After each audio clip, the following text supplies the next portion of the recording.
All right, greetings everybody. Assalamu alaikum and a very good afternoon, good evening to everybody. And here we are on day 65, right? So what we have done is we have said to everybody that now you'll see all this empty fields that you didn't see here that confuses everybody. See day one, day two, we haven't said anything here. Uh, we have intentionally left all that blank because we're going to clean all this up in the back and load this sequentially. So, as a coursework on Linux, as a proper coursework, which gives you the understanding. So, if you don't expand these fields, right, what you're going to see here is, let me see if I can even get this out of my, okay, that's fine. Excuse me, this annotation is bothering me. So, day 47, 48, 49, you don't see any other days. Don't worry about them. Please do not worry about anything you see missing here. This is by design. Okay. So you'll start your journey on day 47, right? We talked about that. And if you expand day 47, it should ideally give you, yeah, okay, recording in progress. There we go. All right, let's get that. Um,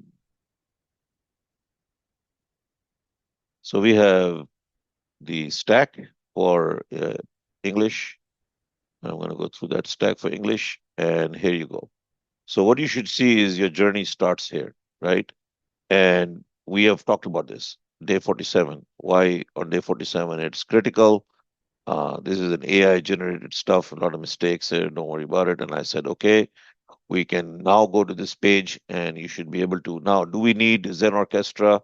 Yes, we'll need it in case you don't know your IP or you need something additionally that Linux is not giving you because this is a data center way of viewing a VM. Okay.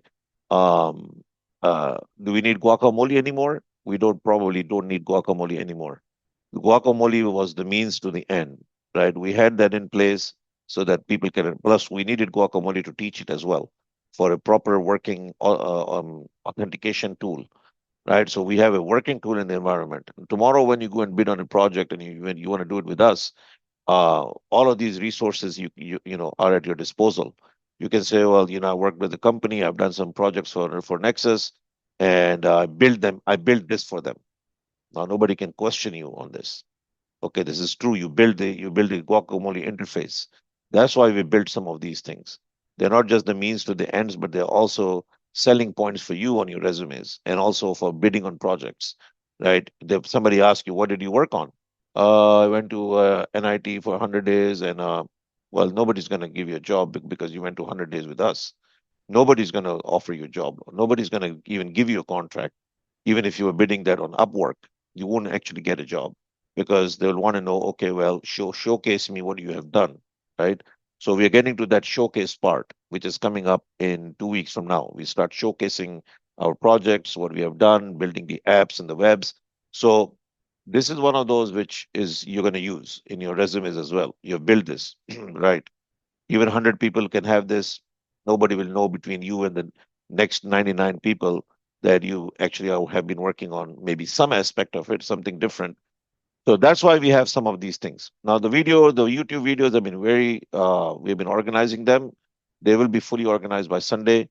Uh, we have completed all this, like I said. Now, we can close all of that and I'll take you next. So 47, 48. What's on day 48? Right? This is still the good old stuff, right? Quizzes and file system, but I've added this new. Our new approach is going to be the way you see it right now. If you want to run the copy command, the move command, remove files, directories, you can go to each one of these labs. Practice lab one, right? Command line file management. Create your directories, change your directories, PWD, LS, okay? And everything you need to know about MKDIR is here. Anything. You don't need to go to the internet. You don't need to go and search. You don't need to do. We have comprehensively grabbed everything offline, online, and brought it offline. Okay. So copy files and directories, the copy command, how does it work, right? Advanced copy, we're going to copy directories. And for these, we'll put some videos, right? We can put one video. Uh, to how to create your directories, how to create copy files, how to advance. So this is a very nice, easy topic. If anybody wants to just delve into, come up here and you're concerned about copy, removing stuff, go through here and strengthen yourself. Okay. These are modules 6 and 7. I haven't touched them, left them as it is. Okay. Module 7, here you go. Module 7 has changed completely, right? I've added some, what we have is notes, log rotate and system logging notes. So rather than having a PowerPoint presentation all the time, which I will add them, today I'm not giving any presentation. I'm going to show you because now let's get back to business, right? At your job, you won't be opening my presentations. They are there as a resource, right? You would need notes. You would need explanations. You would need something you can fall back on and use. Okay. In the previous lesson, we learned that Linux uses two main services: system journals, rsyslog, logging events in the system, right? Many Linux programs use the syslog protocol, right? What is a facility? So I will go through this. I'll go through these files with you. But in the meantime, you can take it upon yourself to go through it. But I'll show you today where we are going. So we did Linux archiving. Yeah, right. Day 60. Uh, so everything I did on that lab is over here.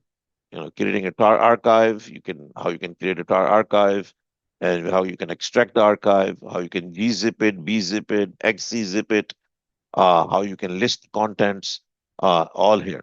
Okay, everything that's on that lab as is over here. Okay, day 61, I haven't touched it.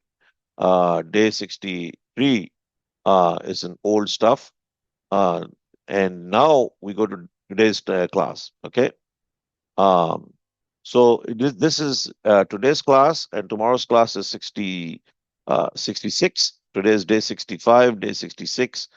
Uh, and what I've done for your benefit is the notes, whatever we are teaching over here, you will find it on day 67 and then day 68.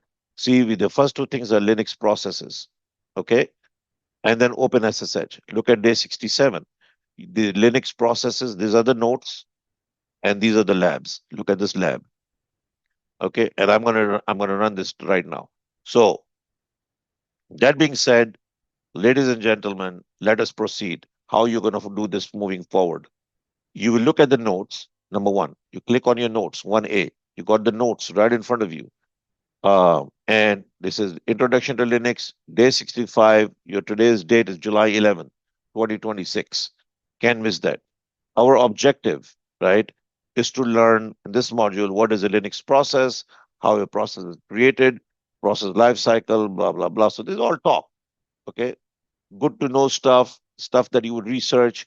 You can find a million websites that are, giving you parcels. Some give you a lot, some give you less, some give you a piece, some give you, and then that's where the fragmentation comes in. That's when people say, oh, what is it that I need to know about a process that I don't know? Okay, right? So um, I'm gonna go ahead with the class. I'm gonna proceed today's class. I have a presentation, but I'm keeping the presentation away because I would like to have your focus. I'll put the presentation here. So you'll have the presentation for today. But rather than us going to the presentation right now, I want you to understand how to use these notes and how to use these lab exercises. Let me make your life very simple. So here is the notes. We're going to talk about what a process is. A process is an instance of a running program. Okay, process starts over here. Then you have a parent process. It forks into a child process and executes a child process. A lot of good talk. I can talk, talk, talk. And this diagram, everything you see on this diagram is everything you see in this section, right? This is uh, so what is a process, right? Um, to make your life fun and easy, right? If a program is stored on the disk, is static, program is running in memory, it's a process. Okay. So if you have something which is running in memory, right, and it's a process. So what is a process here? So what I've done is we are gonna uh, hold on a second. What you guys need to do is put this on the side. Okay, put it like this. and I want everybody. Can you share yours? Are you on your computer today? Can you log in? Or Mubarak? Let me start with Mubarak. Mubarak, do you have Okay. access to your computer, sir? Yes, sir. Okay. Can you go ahead and share your screen and open Yeah. this? If you have forked it, that's fine. If you're using my repository, that's fine. It wouldn't make any difference. Okay. Let All right. me run it quick. I'm going to take it. Okay. So we want everybody to set it up this way. Moving forward in a real environment, that's how system admins work. You have documentation on the left, you have your screens on the right. Many companies have documentation, many companies have no documentation, right? But I'm going to train you with documentation. So we are now going we need to nail this down. Okay, so you have to have two screens side by side. Everybody take some time and raise your hands if you're done. Give me a thumbs up. Leave me a thumbs up or raise a hand. Let me know you are doing this. I want to make sure everybody's doing this. So okay, right. Good. I want to see on the screen like a hand raised that yes, I have set them side by side. Can you go ahead and can you show the open? Use your raise hand. Use the raise hand rather than thumbs up. That because thumbs up will go away. Yeah, raise your hand. Raise your hand. If you are setting up the way Mubarak has got, I want to see a raise hand. Please raise your hand. You have done this. I will know who has done it and who hasn't. We can't just keep on talking and not doing this. If we don't get it right today, believe me, uh, you can never get it right ever. You're done. You're just gonna have wasted a lot of time for no reason to be in this class, and you rather tell me I'll give your money back because I don't need anybody's money. I want you to learn this. So raise your hand if you're doing what you're saying. Asim साहब आप भी देख सकते हैं अगर आप इस तरह स्क्रीन सेटअप कर सकते हैं. इफ्रा उर्दू में the people who are in Urdu आप लोग ये इस तरह सेटअप कर लें अपनी स्क्रीन जो नजर आ रही है. उल्टे हाथ पे रिपॉजिटरी होनी चाहिए. डे 65 है आज और हम लोग प्रोसेस को पढ़ने जा रहे हैं. डे 67 को ऑफ 65 को आप लोग एक्सपेंड कर लें खोल लें. Right. Open SSH. Can you show me open SSH sir? Open SSH. Okay. If you can drag it out here, you can drag it on the Let's screen. Oh, see. that's okay, then leave it as it is. If you can You run it, sure? that's fine. Yeah, that's fine. We don't need to see it. Yeah. It's It's running, right? running. Yeah. Okay, okay, then put these side by side again. Sorry. Hmm. Yeah. Right, now go ahead and ssh into your machine, please. And can you make it bigger, the text, so we can see it? Oh, the text. Okay. Yeah. You do control plus plus, it should be getting Oh, bigger. okay. Yeah. So, No, no, just do control plus plus or roll yeah, there you go. That's what I mean. Okay, SSH space, okay. root at, Oh, root at. Now put your oh, IP that you, I don't have my IP in my head, hold on a so I minute. I I I can. Okay, let's have the other screen back. Perfect.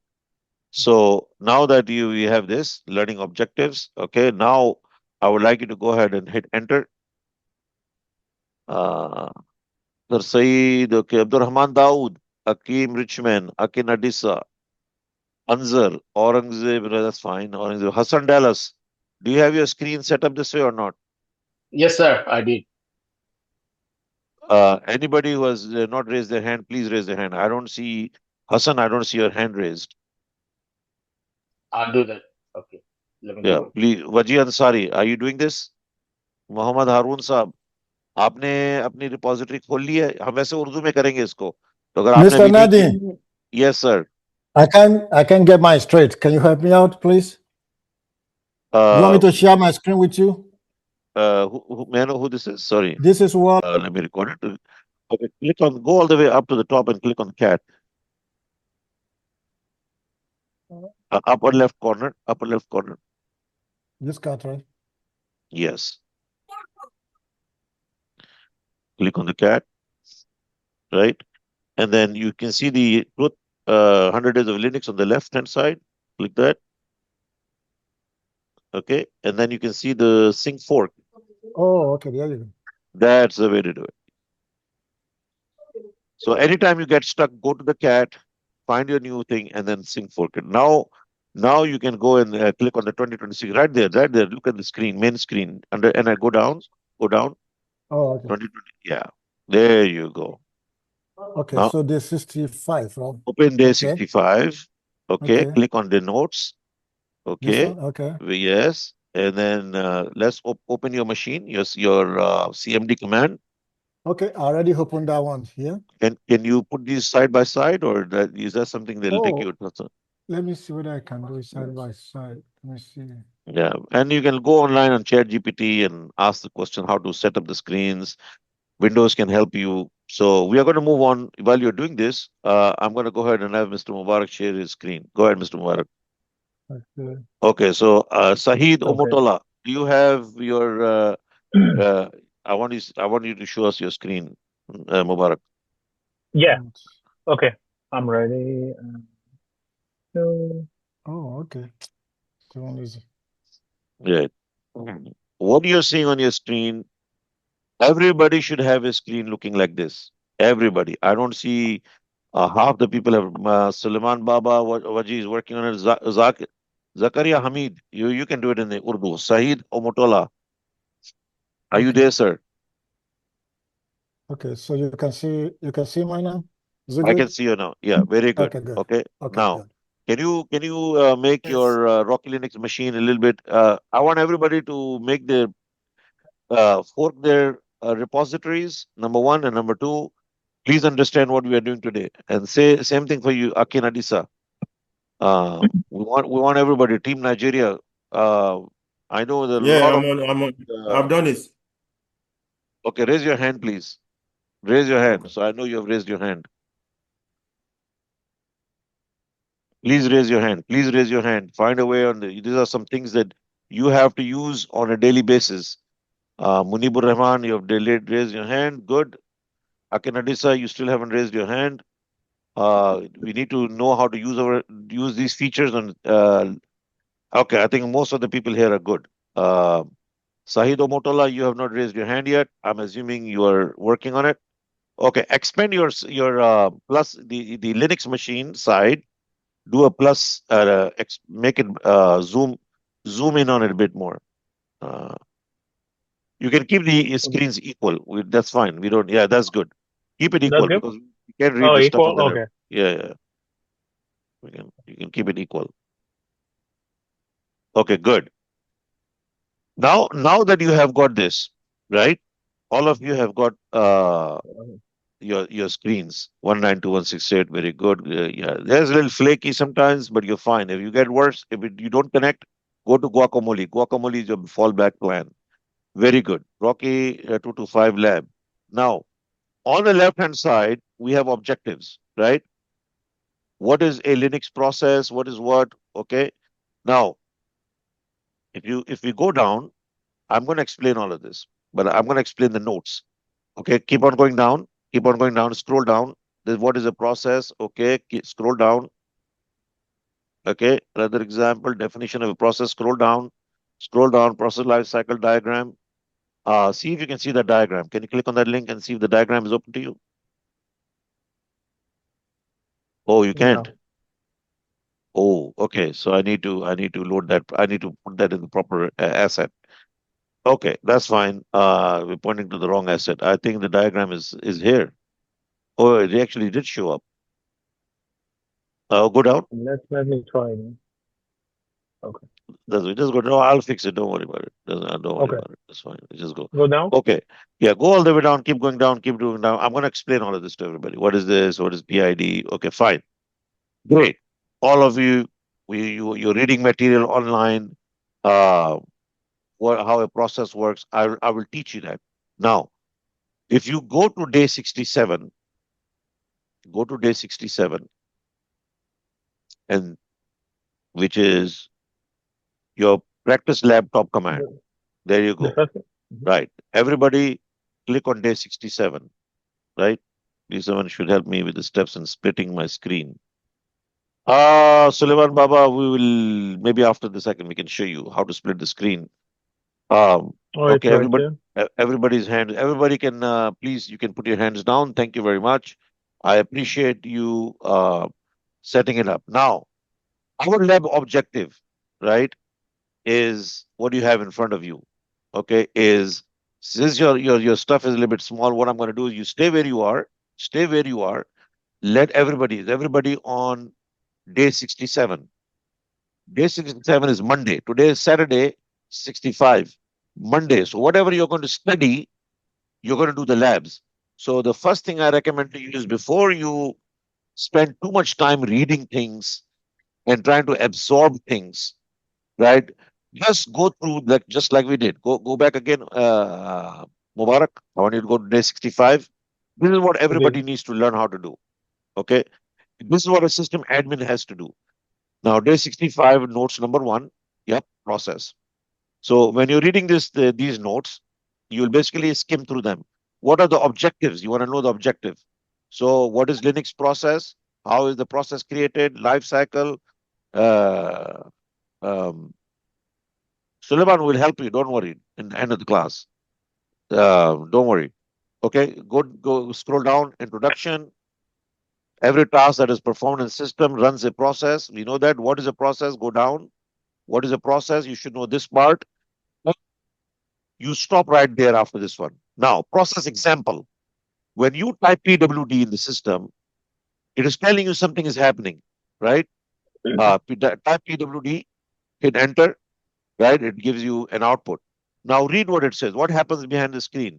Bash receives the command. Linux creates a new process. The kernel allocates CPU time and memory. The process executes the PWD command, and the current working directory is displayed. The process exits. This is a process.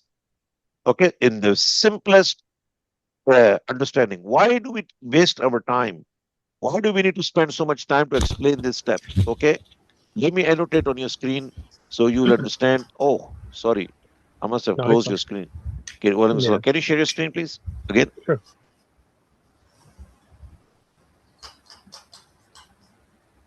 Right. Now, I'll do this, Mubarak. I'm gonna top part of your screen for a second. Share my screen, okay? Because the thing is too small for recordings, and I want everybody that has eye problems to understand what we're doing here.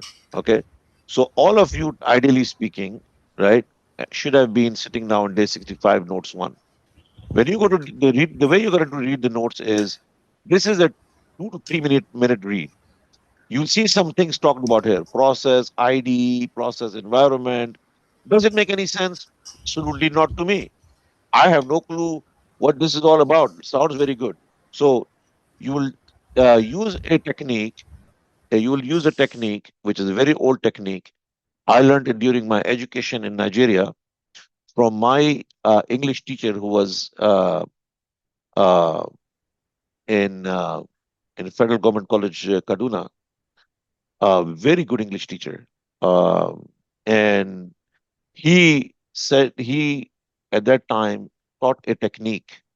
Imagine, can you guys imagine that today people don't even know about this? So the Reader's Digest, he taught a technique to us in class called skimming.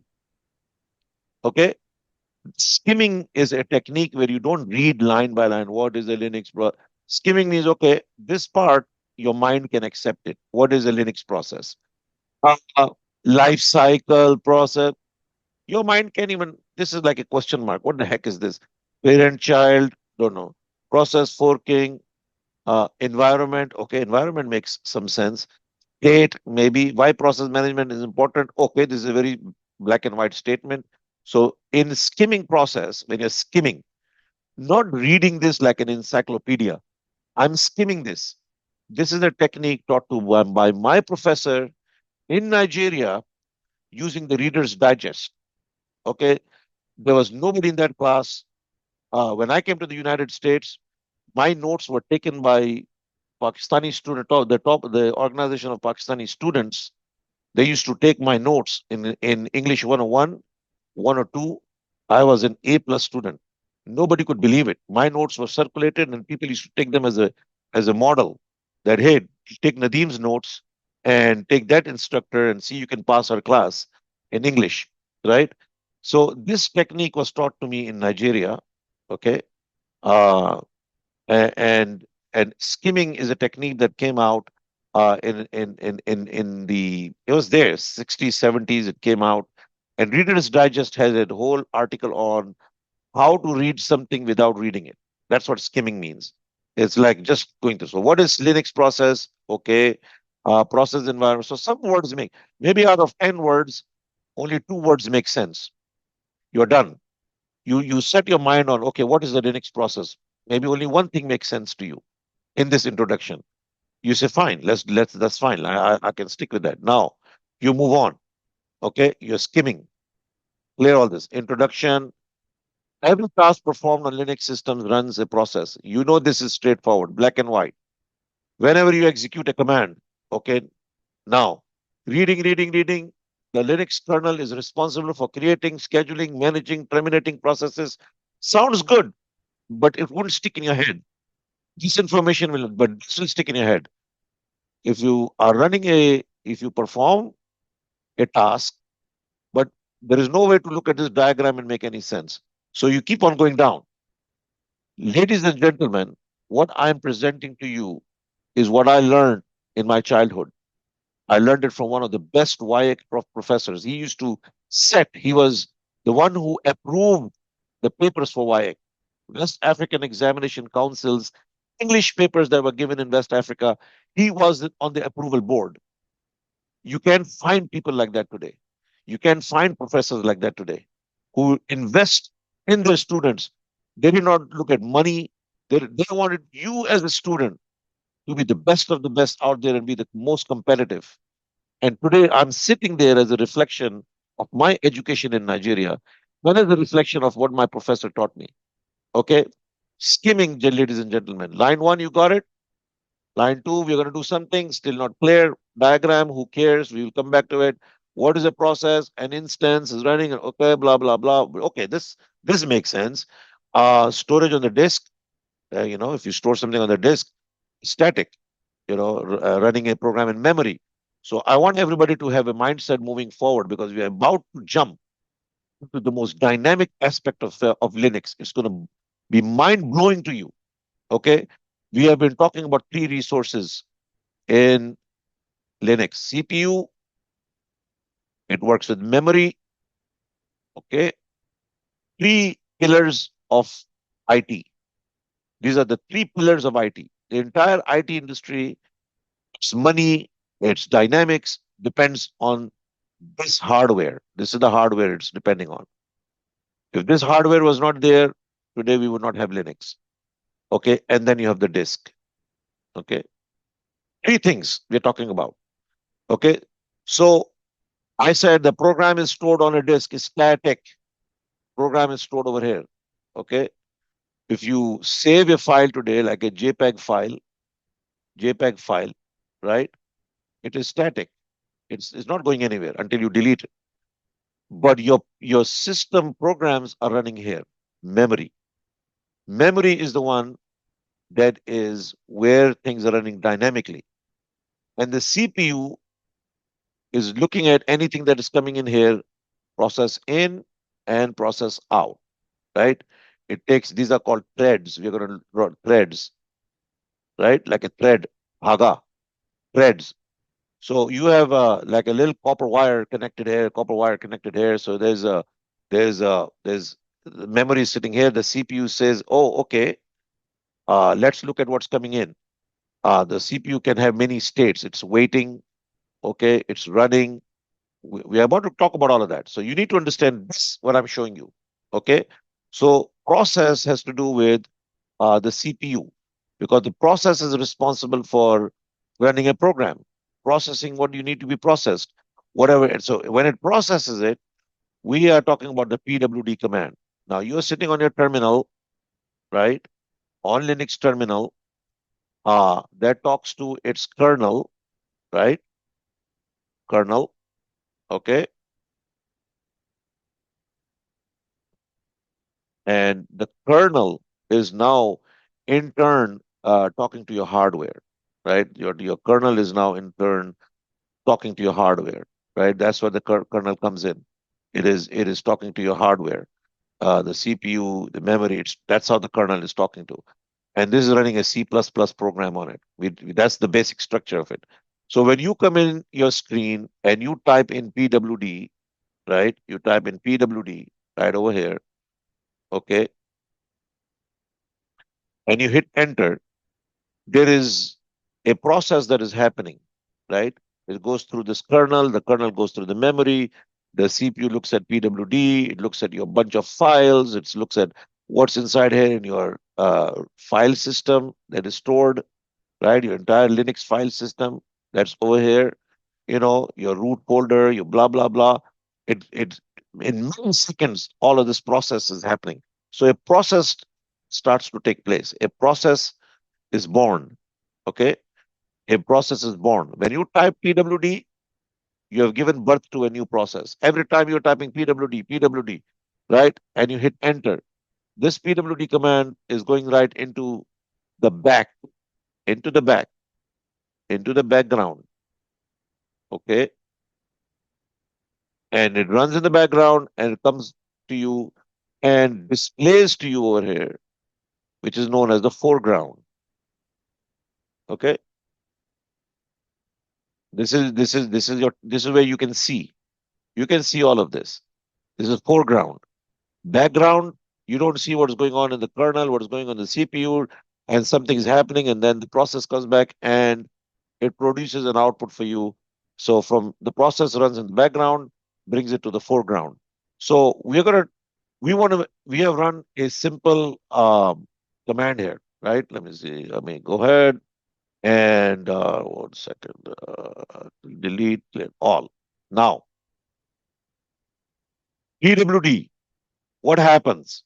Bash receives the command. Your screen receives the command, right? If you look at this simple process I put here, you type it in your terminal, PWD, right? Linux creates a new process. A new process is created. Okay, process. Okay, a new process is created. Linux creates a new process. The kernel allocates, right? CPU time, memory, right? So there is the CPU and your memory, they get allocated to that process. So PWD is the thing. The process is created. It allocates memory and kernel, right? Then the process executes the PWD command. The process gets executed through this process here. The current working directory is displayed, right? You get an output because this all taps into your disk and your file system, and eventually you get a return of a process back to you. In the end result is, let's say, root, right? That's your output. You get an output. It goes through a process. What we are explaining in that diagram is anytime a process is created, this is a parent process, right? Every process that is created was created from PID1. The process PPID1, the system D, the first ID, every process is based on that ID. So it takes that ID, okay, and under that ID, it creates a process. So there's all under system 1D processes. There's another process called a child process. And there's also a process called a zombie process. We'll come to them later. We don't need to spend too much right now. Clear all. Okay, so these are the notes. You're skimming through your first notes. Your notes are notes over here. Learning objectives. What is the process? You can do another example. Process life cycle. I'll fix that diagram. A process starts execution. Let me see where I can find this process for you guys. 1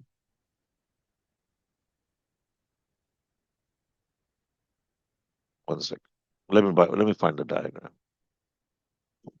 I think the diagram. Okay, that diagram. Sorry, that diagram doesn't need to be there. You know why? Because this particular diagram is a mistake. It should be, this diagram should be here. This is the diagram. It's out of place, as you can see. This is the diagram where step 1, the original process performs. So this is the original process. You get a parent process. And then it forks. It forks it into a child process. This creates a new child process, a logical duplicate, blah, blah, blah, and eventually you get your process done here. I won't worry about all of this yet. Just keep this picture in mind. You have the normal process, and then the processes merge. The reason why this diagram is shown here is that sometimes a process is hanging, right? You're trying to delete something and you can't delete it. So just keep that in mind. Keep on going. Okay, then we come up here. Parent and child, process creation fork, process environment, execution threads, components of a process.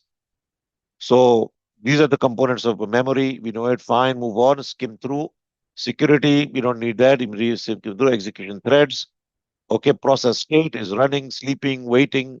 This is where the CPU is, right? This is all related to the CPU. CPU is doing all of this. It's either running, sleeping, waiting, stopped. Okay, it's part of that equation, right? Process environment. Okay, local variables, don't worry about this. Process creation of the fork creates a new process. The fork system called duplicate. So you can read all of this. Okay, fine, skim, parent process ID. Every child process also stores a PPID. Okay, parent process PID 1000, child process is 1001.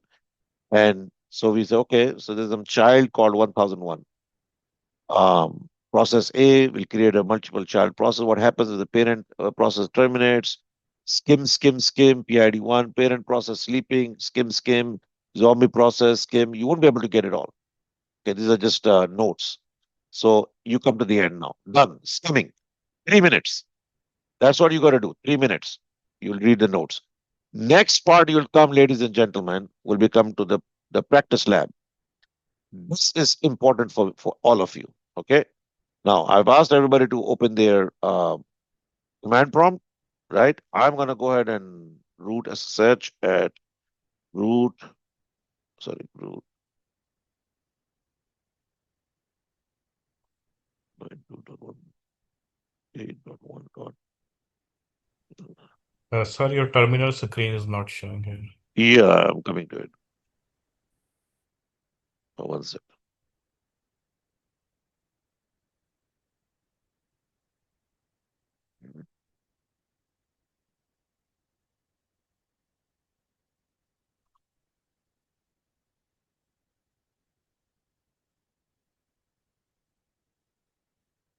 Right. So I'm in a guacamole machine, right?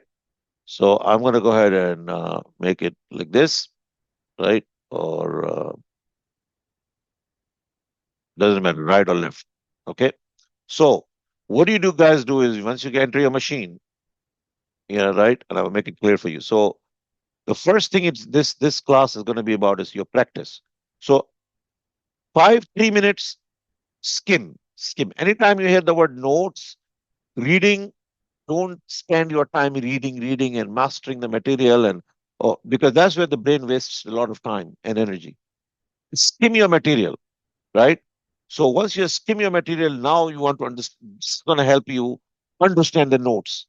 In this practice lab, you will learn how to use the top command, understand the real-time system dashboard, read the system uptime, review the process states, analyze CPU. Okay, a lot of good stuff. If in the next 5 minutes, you're going to master this material, all you have to do is run the top command, TOP top. Okay, there's your top command. In the top command, what are we saying here? Introduction. I've run the top command. The top command provides a dynamic real-time view. Are you guys seeing a dynamic real-time view also in front of your screen? Right? Now, skim. System uptime, logged in user, blah, blah. Okay, it's telling you what you should know this because this is an interview question, number 1. And number 2, this is a performance, application performance management. The whole RE, Datadog, Splunk, all the names you're going to hear tomorrow, Dynatrace, all the names of fancy logging systems that have come into existence, they all they started out with this dashboard.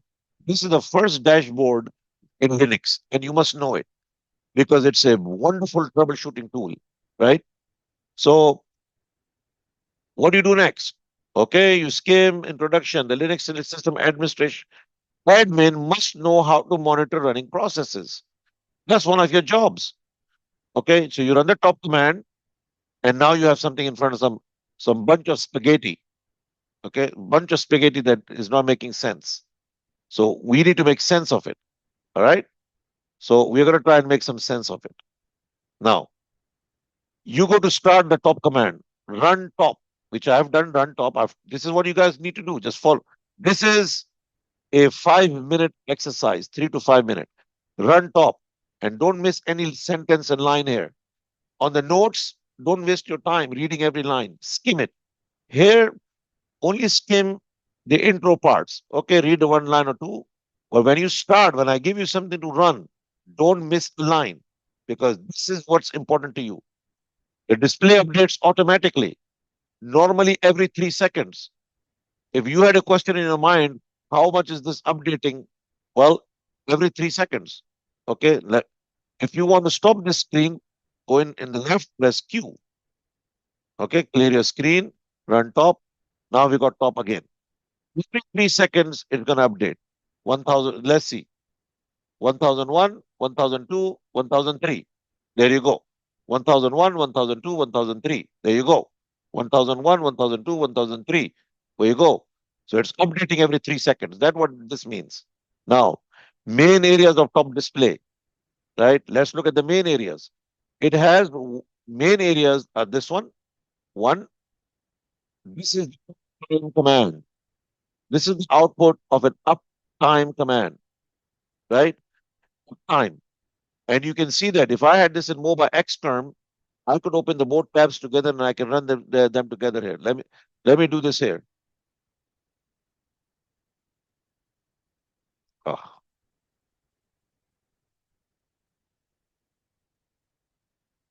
Root at 192.192.168.1.227. This is my guacamole machine. Okay, and I have changed the passwords, right? Okay, look at that. If I ran the uptime that I taught you guys in the beginning, uptime, look at the output of the uptime and look at the output of the top command. It's the same. Same, 12 to 24, 11 days. That machine should be 11 days. Mubarak, how many days is your machine up?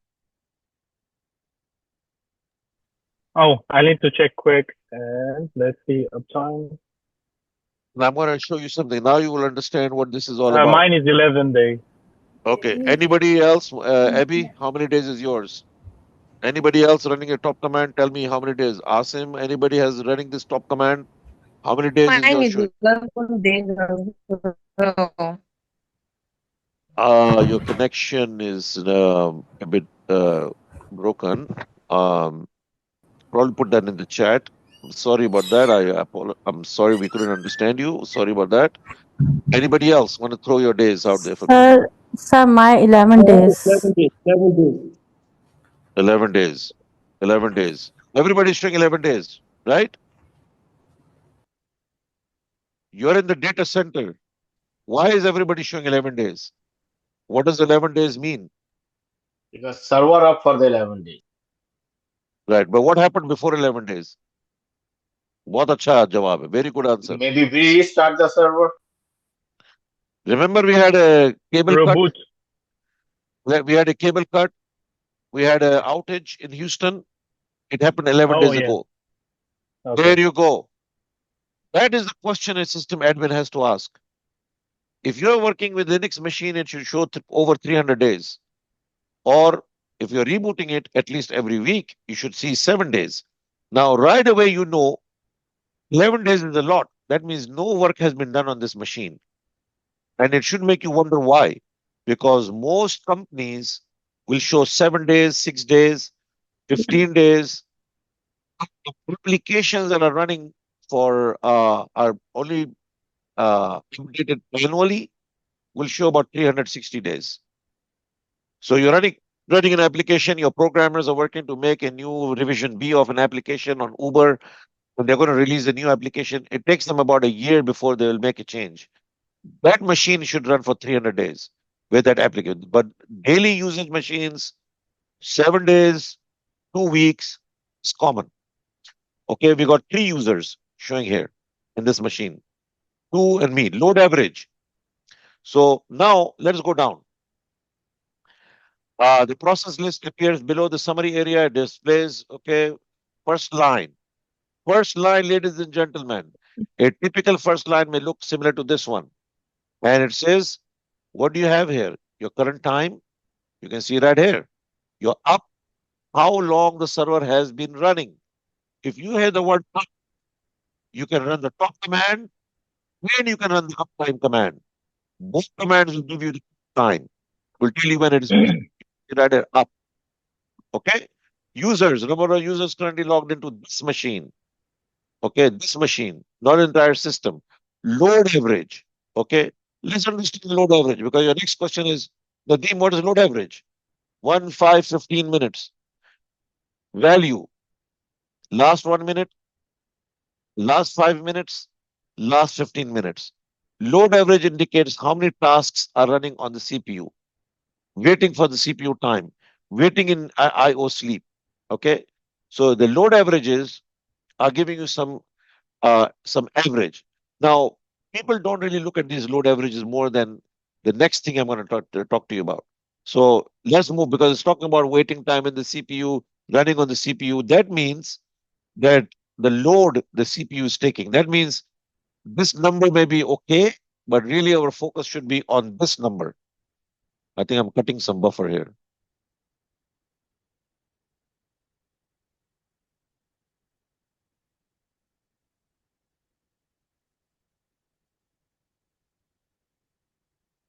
Okay, you can see all the 3 load averages there. Now, how many tasks are running? 134 tasks. 2 are running, 132 are sleeping. 0 stopped, 0 zombie. Remember that chart which we did with the skimming? There was some talk about process, sleeping, zombie. Well, if you run the top command and you are able to see a zombie process, we need to kill that zombie process. Zombie process means that you have a hanging file. Something did not close correctly. And if it doesn't close correctly, that process can be taking up your CPU space. Understand this again. If you have a process that is zombie, it is eating away your CPU resources. It could be contributing to one of the reasons why there's a high usage of CPU. Okay. So let's go to the next line, right? So average, load average must be according to the number of logical CPUs. Load average near full capacity will mean 1, around 2, 4, 8. Therefore, a load average above 2 is not automatically a problem or every system. Now, if we look at this command and you run the ls CPU, right? We will come to this. We're not going to break it down and go through it. So here you go. You have some uptime ls CPUs right over here, right? Your CPU, when we do performance testing, how to check performance, we'll go through all of this. So don't worry about all of that. So next thing you want to do is process state reminder. Okay, what is running, what is not running, state fields. Second line, tasks and processes. Okay, then keep on going. Third line, CPU usage. Very important on the interview. What is US, which is user, and what is system, and what is the wait time? These are very critical. These 3 are the top 3 things system admin needs to know about a CPU. If you're looking at this, what is this telling us? And the CPU is going 14.3, 2.3. Now, this represents the CPU, the US, which is the user, right? The CPU time spent executing normal user space programs. This tells you who's running the shell scripts. Is there any background scripts? If somebody says, what do you understand by US? Well, you mean by the user space programs. If you have multiple users on this machine and they're working on this machine and they're using database, they're running web applications, they're doing some background work and running some scripts testing, running some cron job and testing. There are some shell scripts. They're running user commands. That's telling you the usage in terms of how the users are utilizing the CPU. Okay. If you answer this question on an interview, you cleared it. If you are a system admin working with us and there's a contract we have to win, you should be able to answer that question in any as a system admin. Well, how do you check your processes? CPU, user, and system. So what is system? Let's look at system.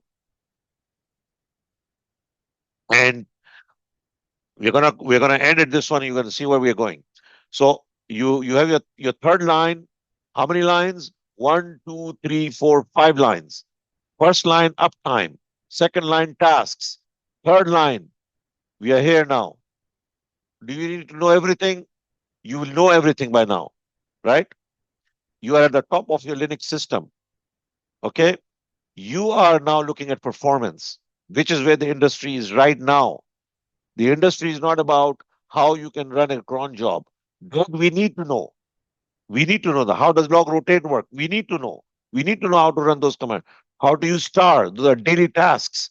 We need to know those. How to handle our daily business, right? But these are performance where the companies are hiring people for performance. So represent the CPU time spent inside the Linux kernel. Now you know this is user programs, and here's a list of them.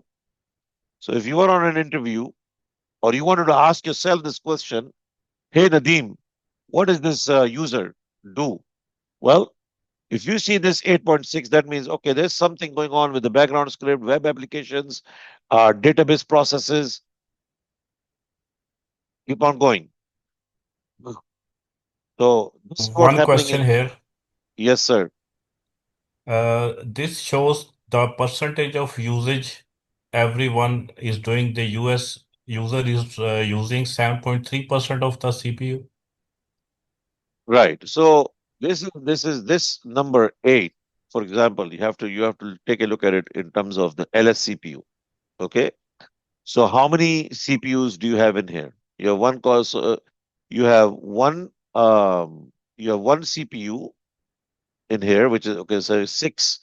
How many virtual CPUs do we have? Okay.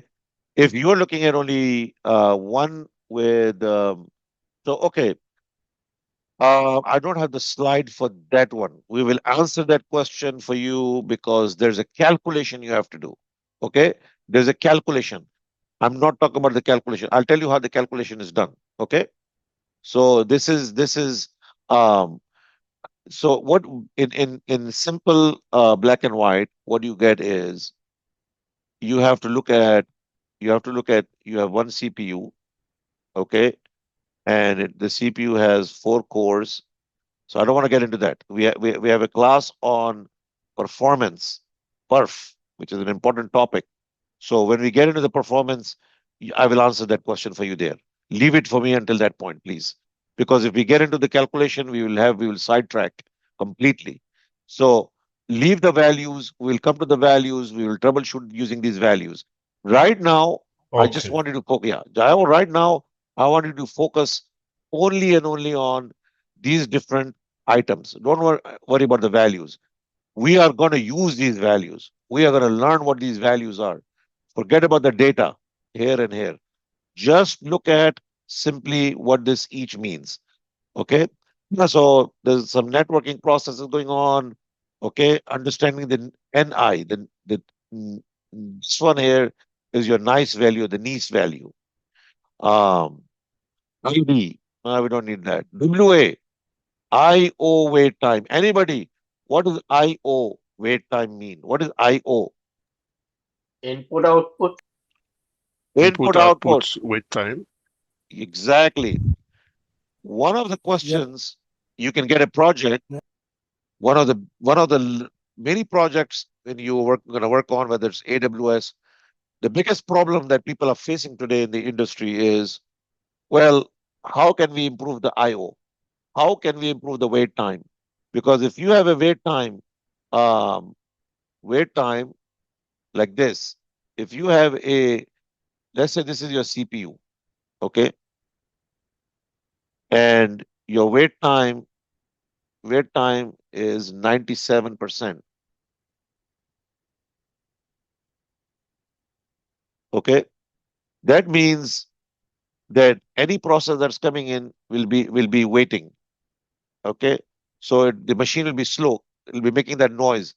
You have seen this many times when you're trying to do something in Windows and your machine is very slow because you have slow disk, you have a busy storage, maybe backup operation is hanging up, network file system, data I/O pressure. So we are going to see when we do performance, we are going to simulate how your CPU can reach 100%, and your CPU will be right up here, meaning it will not be able to process anymore. The CPU cannot process anymore, and it's a big terminology. It was on a guy who took our class, who had a job interview in Schlumberger, almost got the job on the first interview, and they asked him this question that I see on your interview on your resume, that you have done some very great work with troubleshooting CPU memory. So give me an example of how does CPU saturation take place? Couldn't answer the question. He could not answer the question. And to me, it was very, very upsetting and sad because I was listening to the interview and he was out of my class. And I had prepared him for this. The only thing is, he didn't know how to answer the question of what causes CPU saturation. The guy was asking him wait time. Had he understood this at that time, that, hey, okay, what causes this to saturate? Saturate means it's filling up. You got a bucket of water, you filled it up to the top. There's no more water your glass can take. You're trying to drink some water. You're saturated. You can't drink anymore. So what is causing this saturation? What's going inside here that's causing this? So these are some of the reasons, not all the reasons. We'll talk about it during the performance class. Let's keep on going. Okay. Now, let us go down. You have some other commands we're going to talk during performance. Very important commands. vmstat command. You'll see if you run the vmstat command here, Control C, clear, vmstat 1. It's going to give you some statistics. It's giving you a VM statistics. It's going to show you your memory, your swap. We haven't studied swap, IO, system, CPU. And the CPU, you can see here, wait time. Now, my machine is not waiting for anything. Zero wait time, no wait time. My machine is idle 96% of the time. This is a good thing. The user resources aren't being used much. System resources are very low. You can see this here over here, right? Wait time is what? Zero. Idle time is what? 96%. My CPU, 96% of the time is free. Idle, doing nothing. Okay. Are we clear? See what this is going on? Okay, now moving on, fourth line, physical memory, right? You have a command that we have used before and we'll use again, which is called Control C. Let's go here. Sorry, quick Now, question. yes, What does VM mean? Is it virtual machine stats or like what does VM mean? vmstat is a utility. Okay, I mean, I never thought about it. I interpret that as a virtual. This is just like ls command. You have a vmstat command. That itself is a whole command in Linux. So it is telling you the virtual machine's statistics. But if I'm using my own machine, that's not a virtual machine. How would it give me a VM stat? So Okay. So how will it give you vmstat? Are you VM, on your machine right now? yes. Did you run this? Run this. I'll tell you what. vmstat every second, total of 5 records. Now run it. What do you see on your screen? Do you see something running? VM stat one. Yep. Yep. I see something already. Okay, what do you But see? my machine, but my the same thing. Buff, cache, SI, SO, Good. and all that Yeah. stuff. But if I'm learning it on my local machine, it is not a virtual machine. Which is your local machine? If I'm running on my own computer, it's not a virtual machine, right? What does VM mean in this case? Right. I mean, you have a Not a laptop. memory. It's not a Yeah. virtual memory. Yeah. But his question is totally different. His question is, right now, are you SSH into our machine, or do you have a virtual machine that you have on Windows with WSL? If you're running I'm WSL, No, you no, no, can no. talk. I have my own Linux machine. I have my own Linux machine. I was just wondering, You're what does using VM open. mean? No, hold on a second. Hold on a second. Okay. You have Mhm. VirtualBox, or you have maybe a VMware machine locally installed with VM Fusion, right? There are not 1 No, billion different types of VM machines on the planet. There are only 2 or 3 companies that sell VMs. Either you're getting a free VM through VirtualBox, or you're getting a VM through VMware. Which one do you have, sir? I have my own machine running Linux. You can't have a machine running Linux at all unless you haven't installed a complete ISO of Linux on your Windows machine, I and have, that's I what. have, I have, I have. Okay. That's the So thing. that's how you're running Yeah. your machine. You're just Yep. running it using 100% that way, right? Yep. Yeah. So then running any Linux command will give you the same output that will give you on any VM in the planet. Yes. So does that answer your My, question? my question is, Can I is add? it, Yeah, go ahead, sure. Mubarak. Yes, I think he said like the meaning of VM stat, which I mean it's a virtual memory statistic. That's Okay, the Oh, virtual it's virtual memory memory stat. stats, I thought it right? statistic. was virtual machine stat. No, it's memory.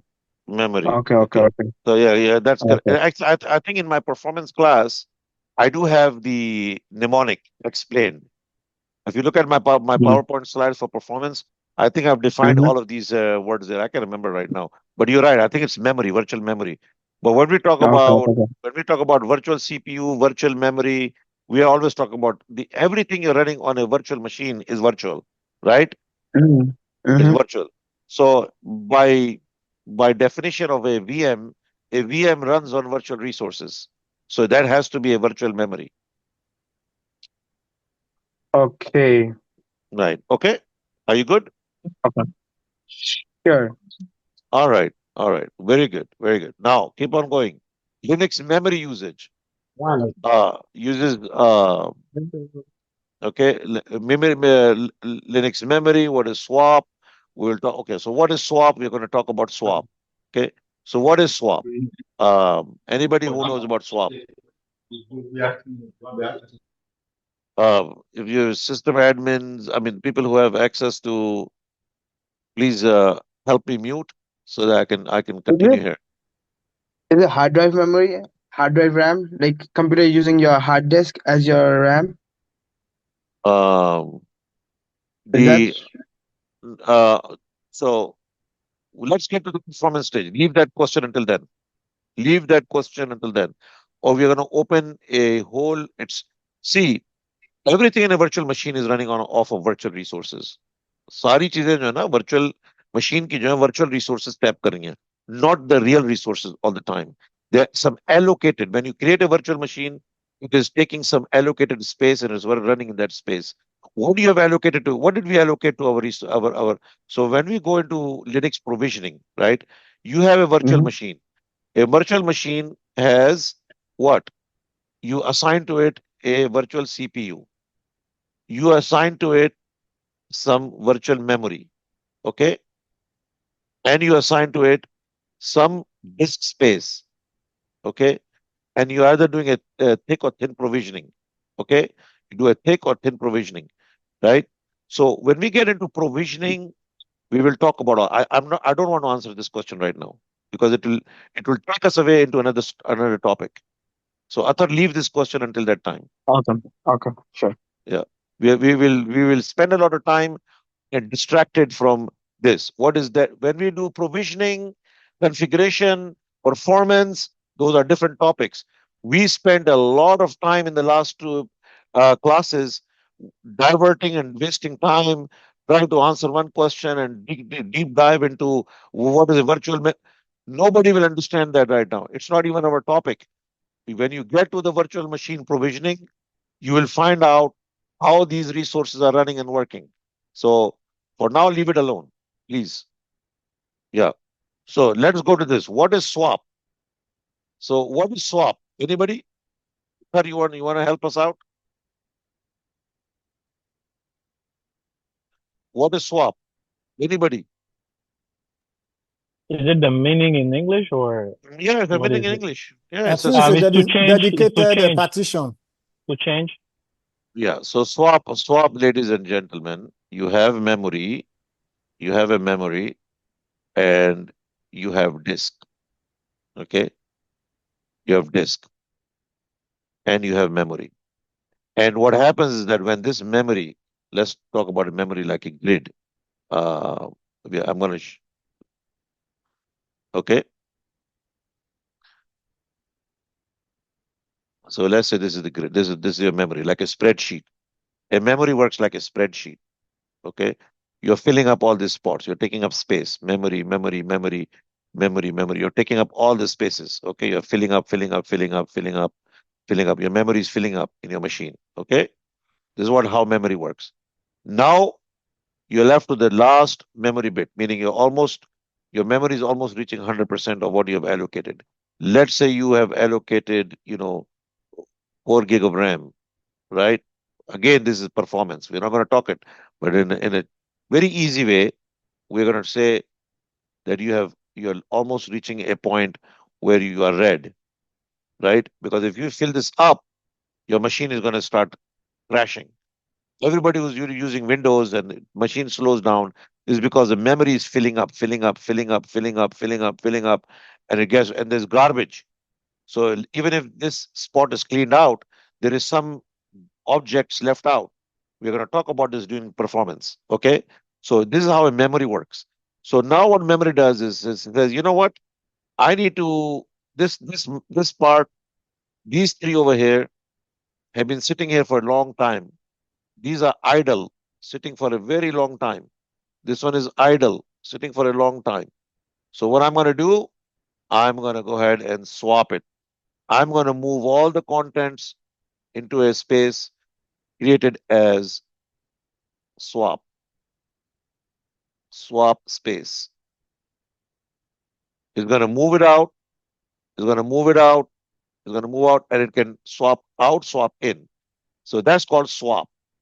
Swap is swapping is a disk space used as an extension of RAM. Extension of RAM. Very simple. Heavy and continuous swap activity may indicate insufficient memory, memory leak, too many applications, improper workload sizing. Everybody on a Windows machine have experienced one of these problems or all of these problems. Memory leak is a big problem in companies. If your memory is leaking, that means this table is filling up without you knowing why. Why is it filling up? So that's a memory leak. Okay. So let's clear all those drawings. Now, process list columns, right? Process column references. If you go back here, we have a bunch of columns. So we have looked at memory. Okay. We have looked at memory, that's total memory, which is allocated to that machine. That was Athar's question. Is this the total memory of your actual memory card? For answering this question, Athar is asking, I'm going to answer it very simply here for you. Understand this, ladies and gentlemen. When we learn provisioning, you have a RAM card sitting in your server like this. This is a RAM, right? A nice little RAM that is sitting inside here. Okay. Your little RAM sitting inside. This is your RAM. And let's say this is a 32 gig RAM. Okay. That you have put into on your server. This is one of the things you have plugged on your server. This is physically. physical RAM, okay? And you have created a virtual machine on top of this, right? You went and created a virtual machine VM, right? And this virtual machine that you have allocated, we created this virtual machine, we allocated to this virtual machine 2 gig of RAM. All of you can go into your Zen Orchestra and you will see clearly under the statistics stat. In fact, let me show you the stat. Okay, so let's look at Zen Orchestra. Real quick. Where are you, buddy? Where are you? Where are you? Over here. Okay. Zen.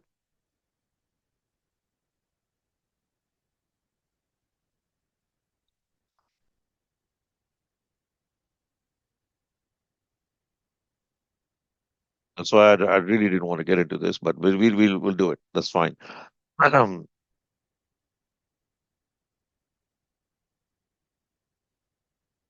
Okay, so here we are. Okay, on Zen. Now, if you go into your Zen Orchestra machine, let's take one.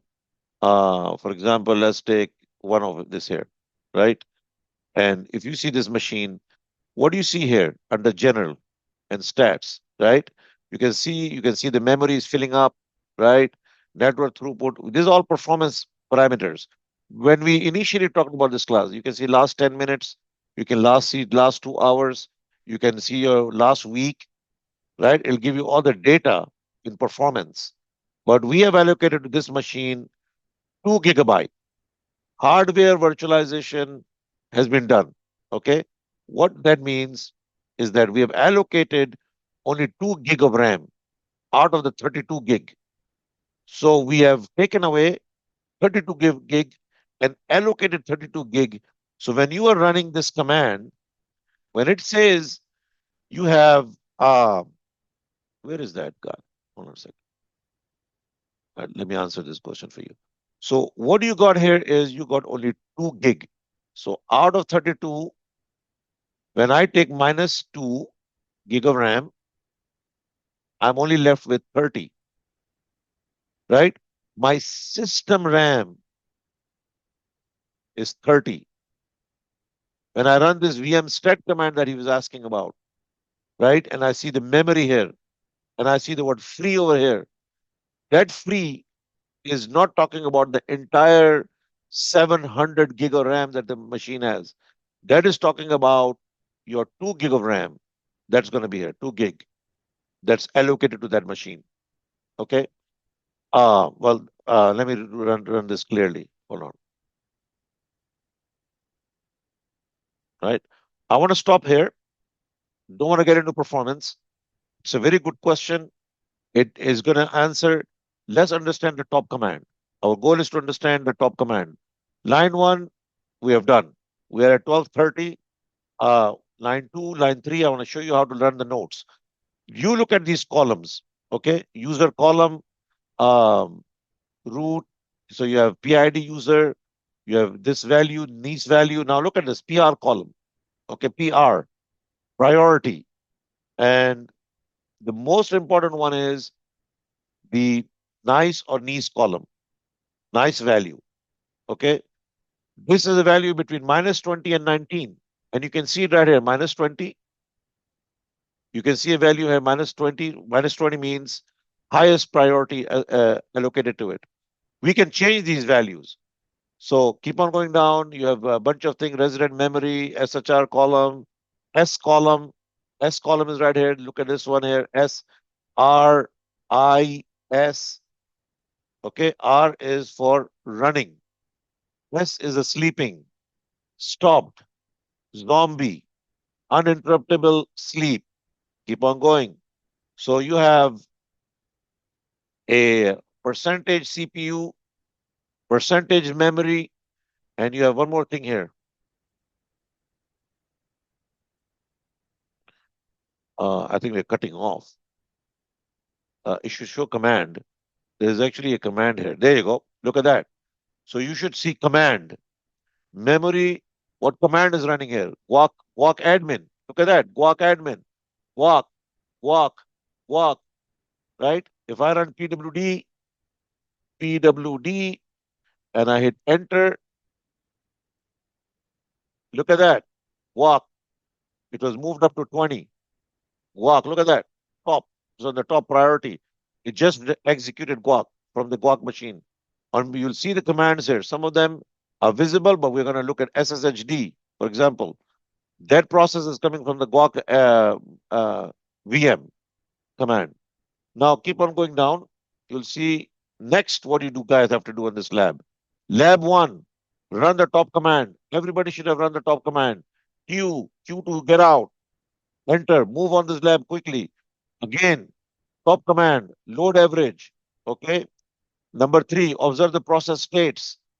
Are you observing the process states? S, R, I, right? Sleeping, running, stop. These are the important ones for admins. Check your utilization, CPU, right? You can see from here. You can see from here. Okay. Now, is the CPU idle? Okay. Is the user space high usage? Is the kernel usage high? Kernel usage is system, SY. User space is US and kernel. So that's how you know right away. We'll look at those values later on. Don't worry about it. Okay. Identify top CPU consumers. Okay. Press P now. Press capital P. Oh, sorry. I'm going to press P. Where is the shift P? Sorry. So if I press shift, should it be shift P? Yeah, shift P. There you go. Shift P. If I press shift and P, it should have been shift and P. Sorry. So I'll just shift and P will give you, this sorts the process list by CPU usage. So if I press shift P, I can see 11.2. That's the process on the top. Identify top memory consumers. Okay. Shift M. Shift M. That'll show you the top memory consumers. Shift P, Shift M. I'll change that. This should have been Shift M, Shift key plus M, and Shift plus P. Inside the top, press L. Okay, let's see if we can press L. Shift L. Okay. If you press Shift L, you will see a thing called locate the string, and just type SSHD. So it's going to show you up here, Shift L, SSHD. It's going to show you where the SSHD commands are.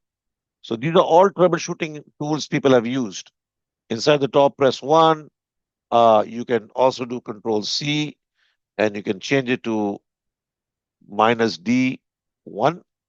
It's going to update every 1 second. Every 1 second as opposed to every 3 seconds. So you can see every 1 second. You can slow it down, make it 5 seconds. So here are some of the keys. Moving down, this is your workflow, your top command. Start the top command. You have done that. You have looked at the uptime. You have looked at the logical CPUs. You have looked at using the P, Shift P for process, Shift M, Shift L. Okay, or is that no Shift 1? So now you've actually gone through these scenarios. You're playing with the same thing again and again and again and again, and you're done. Now, what are we going to do next? I want you to understand this. We can, before we take a break, let's go back here. So what you guys have done is we looked at the notes, right? And we have done the first lab. Now, if you look at the process lab, which is very easy, you guys will open your next lab, which is the process lab. Okay. And in this lab, you're going to look at some stuff. Okay. But then now you're going to make your life easy. Linux provides several commands for viewing processes. PS, right? And okay. PS and top. What is the PS command, right? So all you have to do is come over here and run the PS command, right? The command displays processes associated with current terminal sessions. Okay, good. Now, we're going to expand on that. You can see exactly what I've put in front. You're done with lab 1. Now you go to lab 2. If you want to understand what is PID, TTY, time, CMD, it's right here. Command or process name, bash, time, okay, terminal.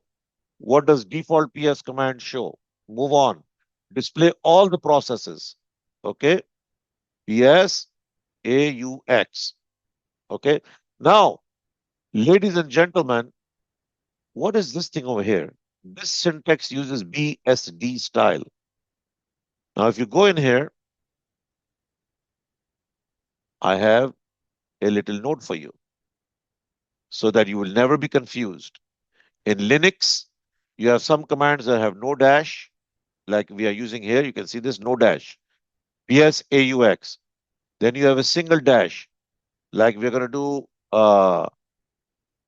PS-EF. So just like we did LS-L, right? We didn't say LS-L. So we said PS, we didn't say -AUX. We said PS-AUX, and then we are going to use the command PS-EF, right? So people get worried about these flags. They're there, they're not there. And then you have flags like when we do firewall, D, CMD, -list, -all. Now you have 2 hyphens here, right? And 1 hyphen here. So where did this hyphenation came in about? And that's known as BSD, right? What BSD style command options? So there's BSD and POSIX, right? Which is the old Unix system and the new Linux system, right? Which is so what are BSD style options? BSD is saying without a leading dash. So you have PS-AUX. PS is the command. AUX is written without a dash. So the Berkeley software distribution is BSD. All right. This is the changes. So BSD, PS-AUX, Unix. People ask you, what is the difference between Unix and Linux? So a lot of the Unix commands were running POSIX, which is always using a flag. We still use them, right? And then we say hyphen using the double dashes. Okay. So I've given you a little note over here, like PS-help, LS-color, tar-verbose, right? You'll see a lot of in Python when you're looking for a version, you're checking a version.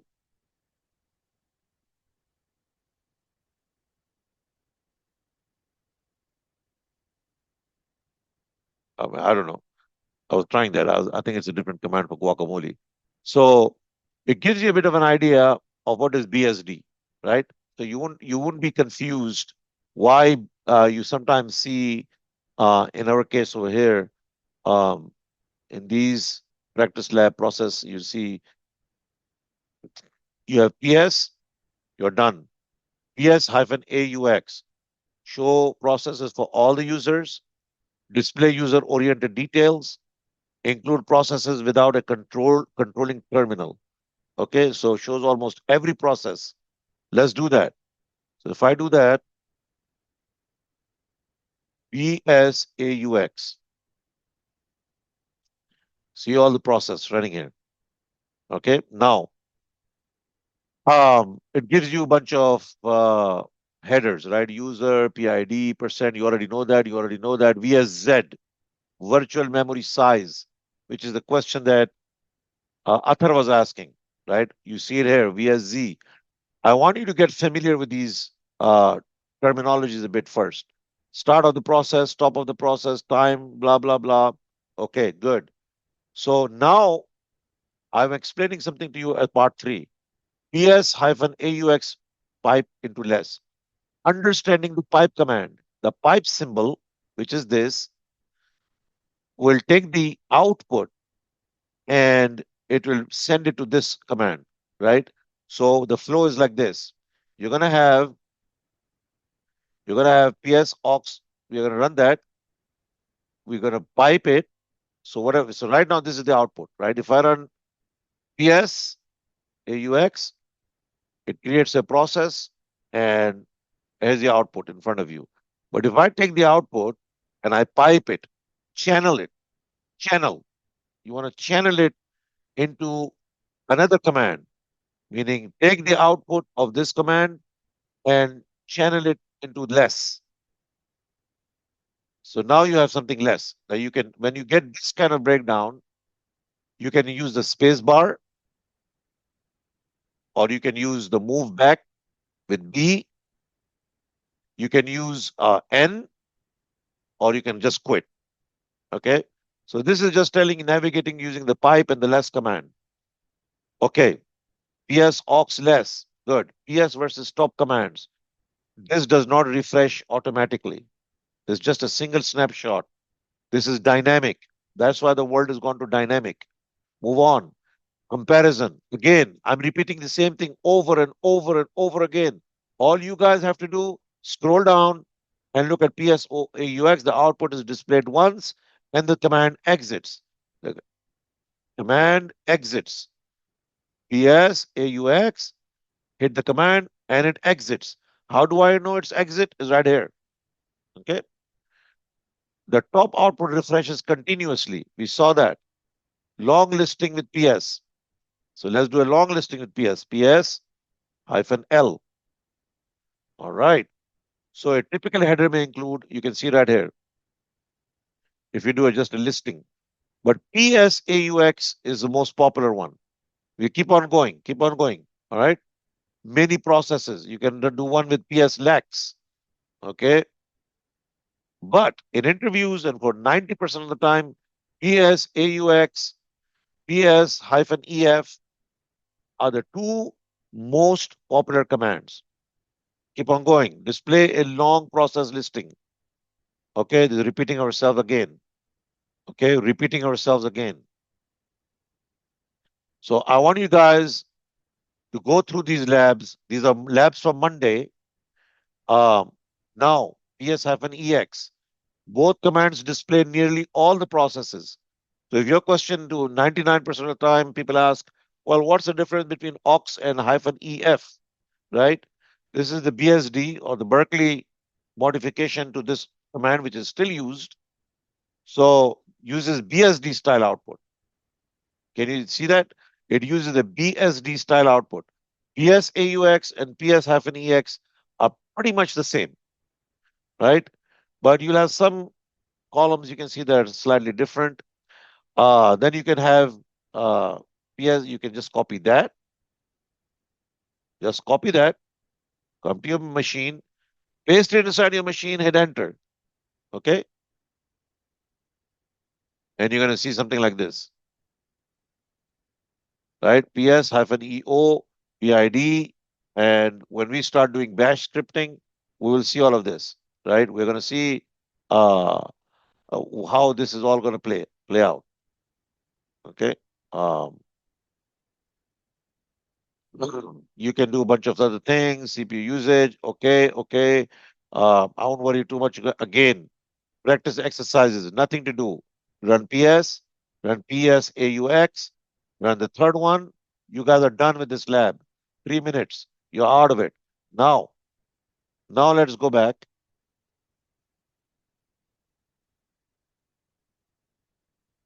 Let's go back and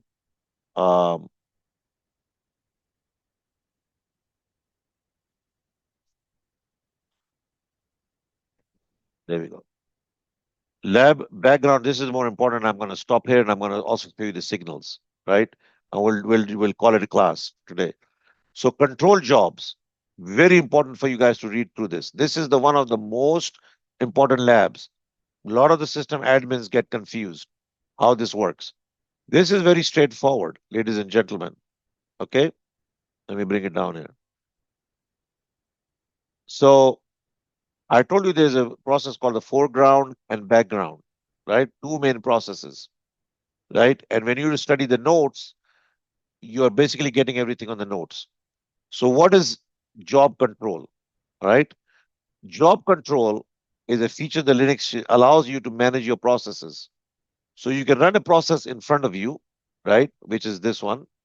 If I run a process, you're seeing all of this clear. PS, AUX. This is all foreground. You can see this, right? So now let's learn this. Let's learn this. When you are, so there's a thing called process and a job, right? And you don't need to worry too much about the difference. A job is just a bunch of processes within a job, okay? Like you CAD a file and you're looking for something, there's a process that's managing that. But simply all you got to do is you have a foreground process. Test it out. What's your foreground process? PWD, ls-l, okay? CD, right? These are all, what do you call this thing? These are all your foreground. When you type something, you see it right in front of you, okay? PWD, ls, okay, lab 1, run a foreground command. PWD is a foreground command. You run any commands you're running in your terminal and you get a quick response back. That's a foreground. Anybody who doesn't understand this?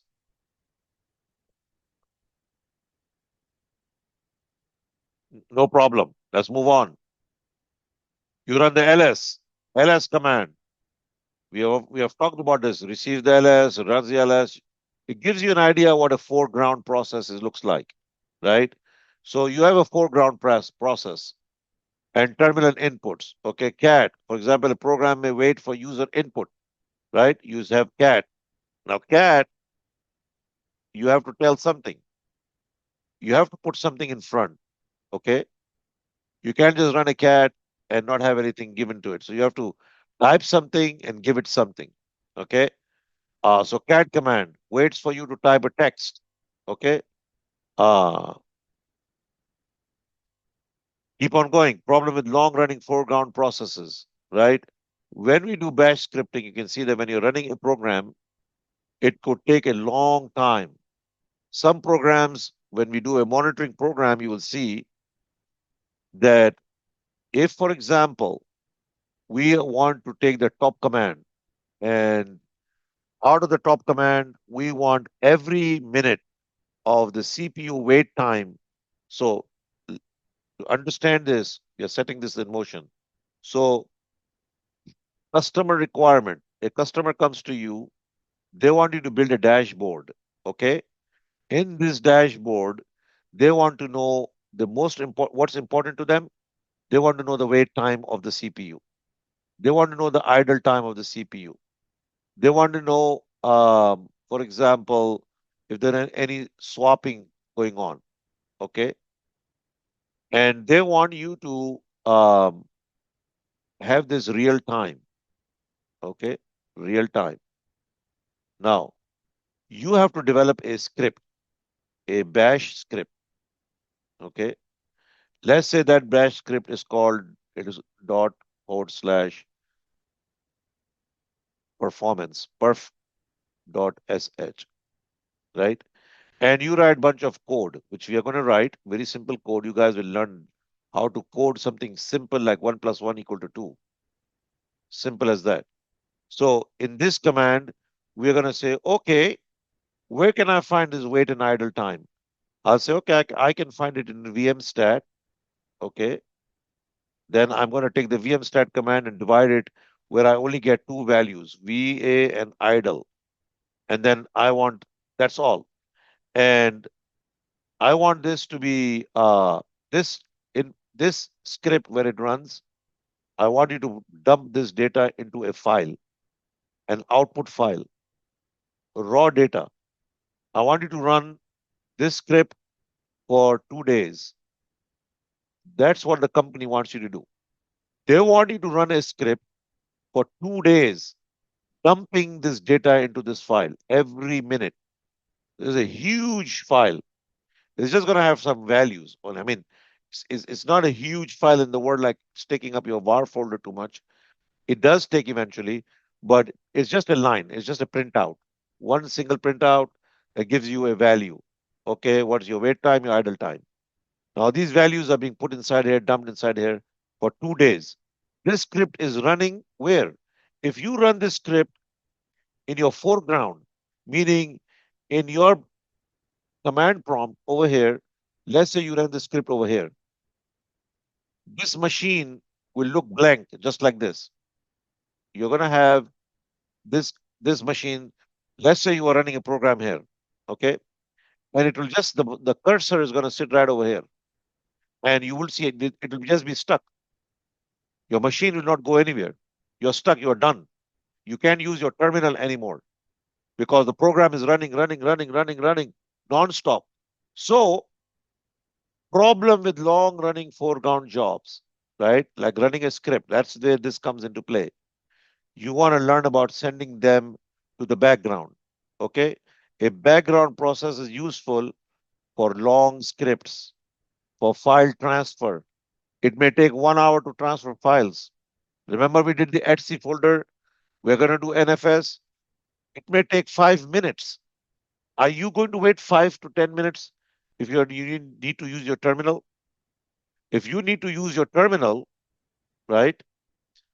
If you need to use your terminal and you're running a file transfer, simply using NFS, or you're running a compression job, you don't have time to wait 7 minutes and your screen is just sitting with a blinker like that. Because you can't do anything with the screen, it's frozen.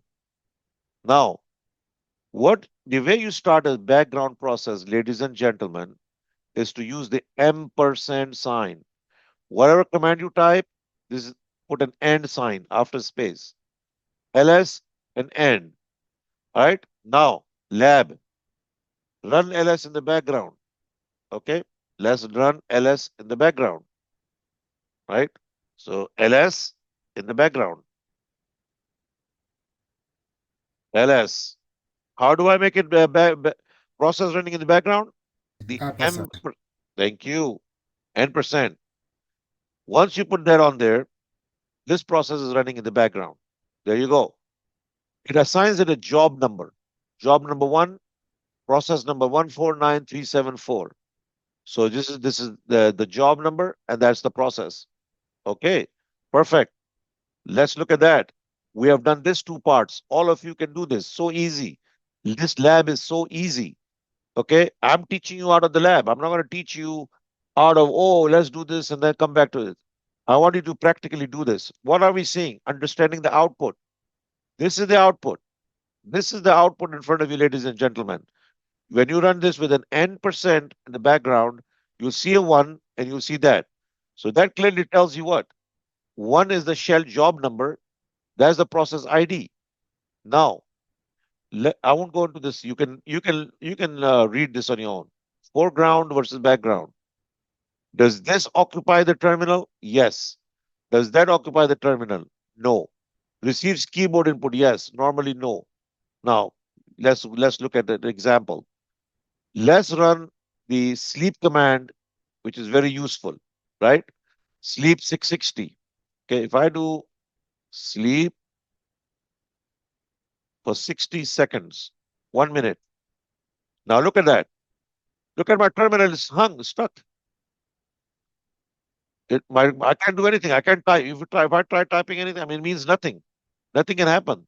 My Linux prompt, not there. I just see something here, Linux, nothing. After 60 seconds, how do I kill this job, guys? Control C. Control C. There you go. Control C. Now I can sleep for 5 seconds. 1001, 1002, 1003, 1004, 1005. There you go. The system so this is, if you run a process that is in front, you are tying up your resources. Sleep 3 seconds. 1001, 1002, 1003. There you go. 3 seconds. So after 3 seconds, you appear. Now we want to send this process to the back so we can have this screen available to us. Okay. So here we go. Let me close that out. Right. So the terminal is occupied. We saw that. The shell prompt is unavailable. We saw that. We were able to interrupt it by pressing control. Now lab 4. Let us take this to the background again. Okay. So if we run this into the background, sleep for 5 seconds, and I use the %. Where is my %? Okay. Now my prompt is in front of me. I can see that because I have sent the process in this case, I was hanging on my screen. In this case, it has gone to the background. This is in the foreground. This is in the background. And so I can see this is process in the background. Now, date. Okay. The prompt returns immediately. Run the date command. The sleep process continues in the background while you execute another command, right? So we can say, so what you're trying to say here is this. Okay. Let me clear this. So if I'm running a process, sleep for, let's say, 60 seconds in the background. Let's say this is enter. I can still run commands, date, uptime. I can use my foreground. My foreground is working fine because I'm running something in the background. It's not stopping me from working in my terminal. So that's the key understanding of foreground and background. Okay, so we can list the jobs. All we have to do is type the word jobs and it say, hey, I've got something running and here it is what's running in the back. Just type the word jobs. Okay, and it'll give you that. Understanding the job output. Job number, that's a default. It is running for 60 seconds in the back. So let's do a lab number 5. Very easy. Sleep 100 and sleep 200. You can just copy this. I've made it so easy. Just copy, go to your terminal, paste. Oh, I didn't copy it. Copy.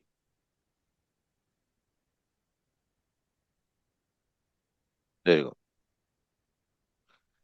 Now we are running this for 100. 100 and sleep 200 and I'm running these in the end, in the back. Okay. So now if I run the jobs, it's going to show me the jobs. Let's see the jobs. Right? These are the jobs that are running in the back. Now,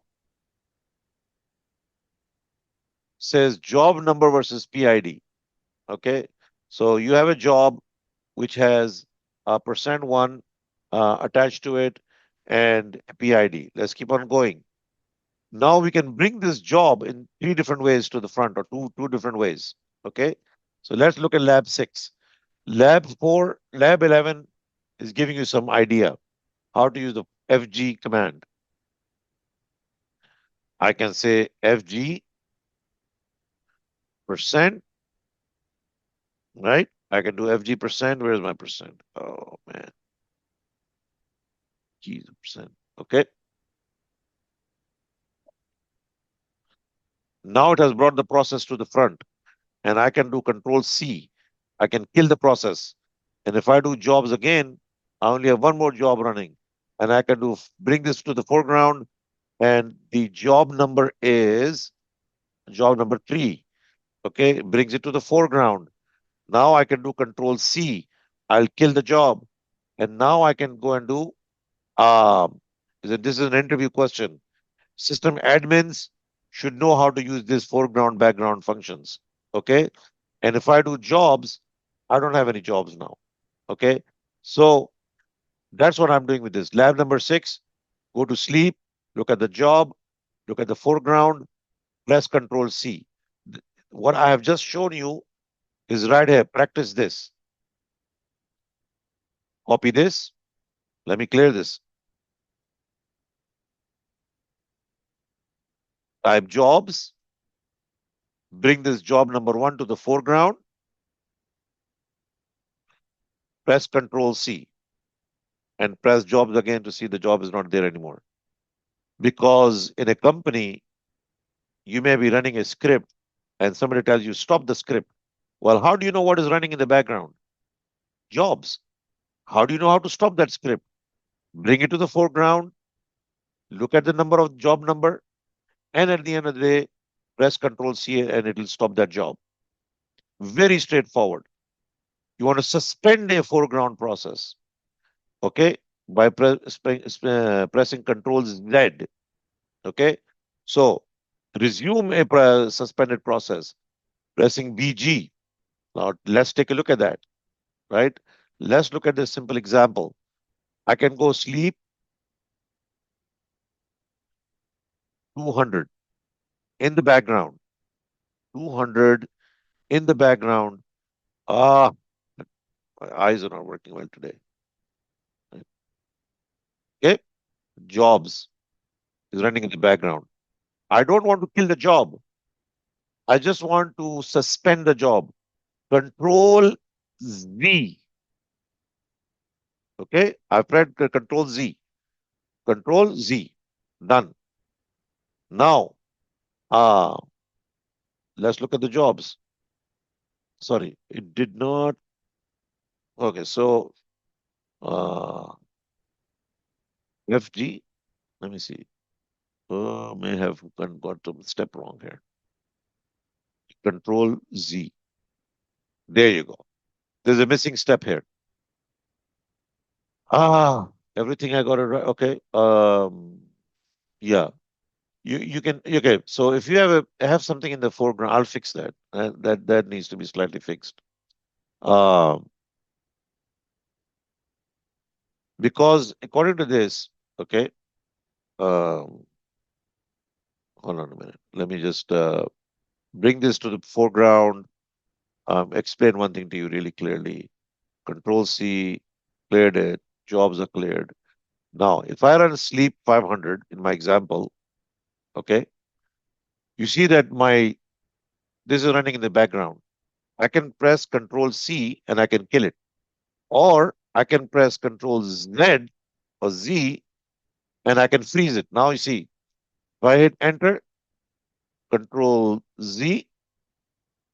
Now, why do we do that? Anybody understand why we use Control Z? The reason why we use Control Z is that maybe by mistake you forgot to put the %. Maybe you forgot to put that. Okay. Now you have put this Control Z in a sleep 200 and the process is running and you don't want to just stop the process. You just want to view the process. Control Z, you stopped it, right?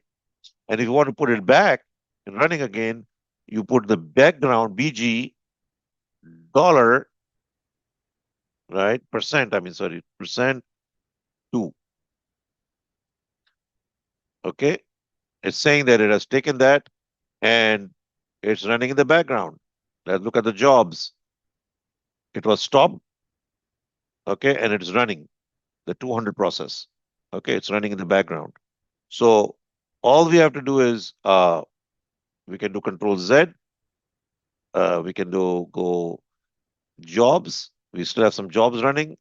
I can bring that to the foreground and I can kill my job at 2 and I can do Control C and clear. So you got to play around with that. We can take a break. Any questions? Control C versus Control Z.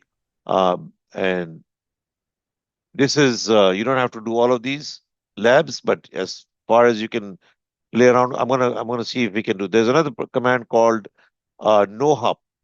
So this is the last thing you need to know, the no HUP command, no hop. So for production, let's say today is 5 o'clock, you need to run a process and you need to shut down your machine. So the background BGFG commands are not good enough for that. You have to use the no hop command. Run a job with the no hop. So when you run a job with no hop, right, and you're taking a backup log, if you shut down your machine 100%, power it down, this process is not going to go away. As long as that server is up and running, this process is not going to go away just because you shut down your machine. And that's the last thing you need to know. All right, ladies and gentlemen, any questions? We are at 107. I know we took no break. Thank you for being so patient. The only thing that I want you to understand really good is that we have one last command, which is the kill -L. It gives you all the signals.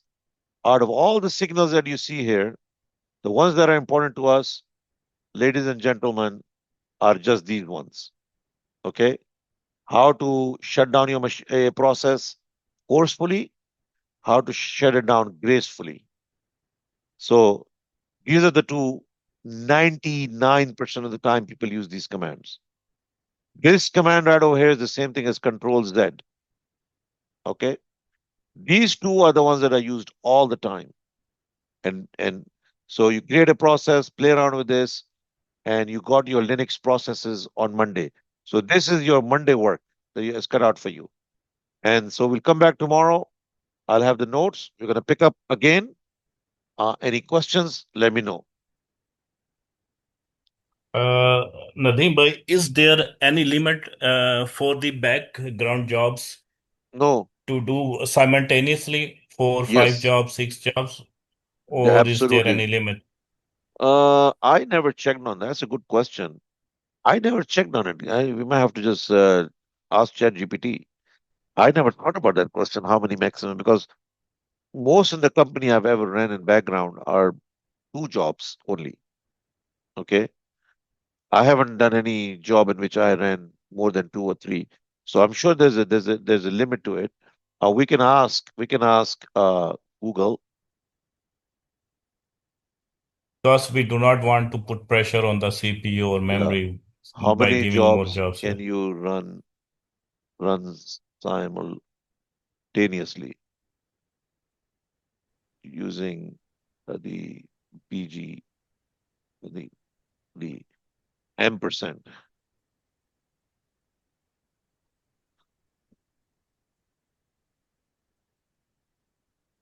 Unlimited. I never heard any limits on it. Okay. So, unlimited.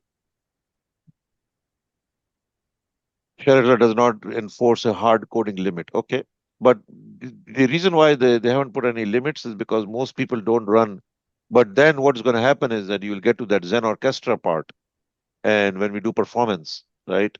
When we do the performance part, you will see, Asim, that everything started. The question Athar had today were very good questions. But there's questions we need to understand when we do provisioning. So if you look at, for example, this machine over here, all of you should go to Zen Orchestra and look at the stats. You see, this one is using some memory. There's some memory is in usage here. Disk throughput, CPU. CPU, nothing going on. We are going to learn a command. Okay, hold on a second. Let's do this. Let me see.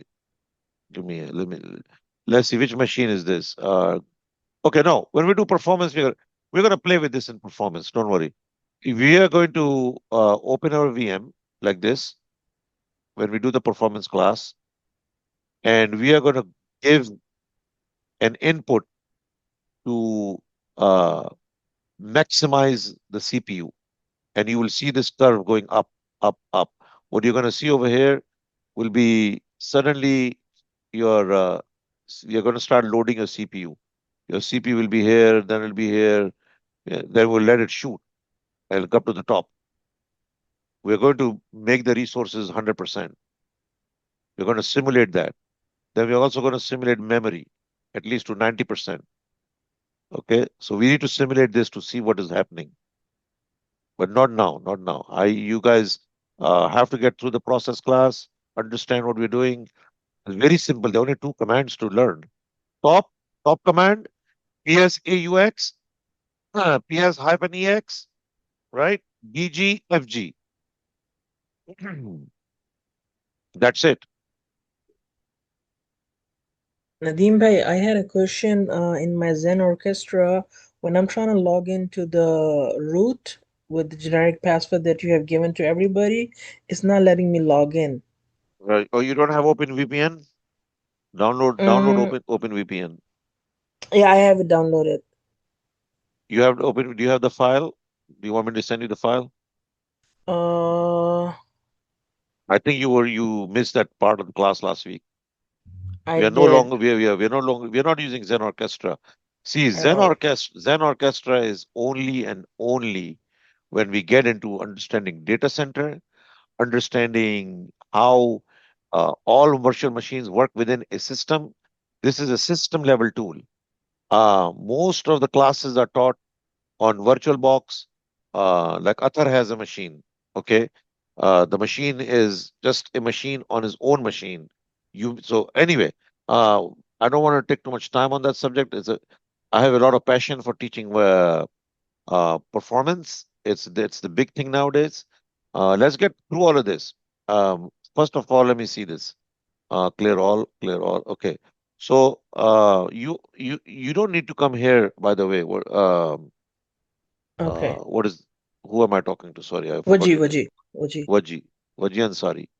Yeah. Okay, Waji, if you're going here, right, at this point in time, this is your backup system, right? And you go here, you Right. type in root, ABC, ABC it's not working for you. is not working. Yeah. Okay, XYZ, you changed the password and you forgot it, but that's fine. You have to change. I didn't change it. I kept it ABC. I don't know why it's got changed. Yeah, but Linux would not change it on its own. I Right, wouldn't change. right. Yeah, you did change it without knowing it, or by when you were practicing the class by mistake. This happens to everybody. So there is no way this changed on its own. You changed it, Right. 100%. Whether there is nobody on the planet that can change it, but that's okay. It's not a crime you did. You change your password. You did it for your own good reason. So I'm Right. just letting you know that Linux by itself will not just automatically change the password. Yeah, So yeah, that I know for sure. 100%. So I will recover it for you later on. Just Okay. stay online. अभी ठहरे मैं आपका I will change it for you. No Okay. worries. Yeah. So um, any other question anybody has?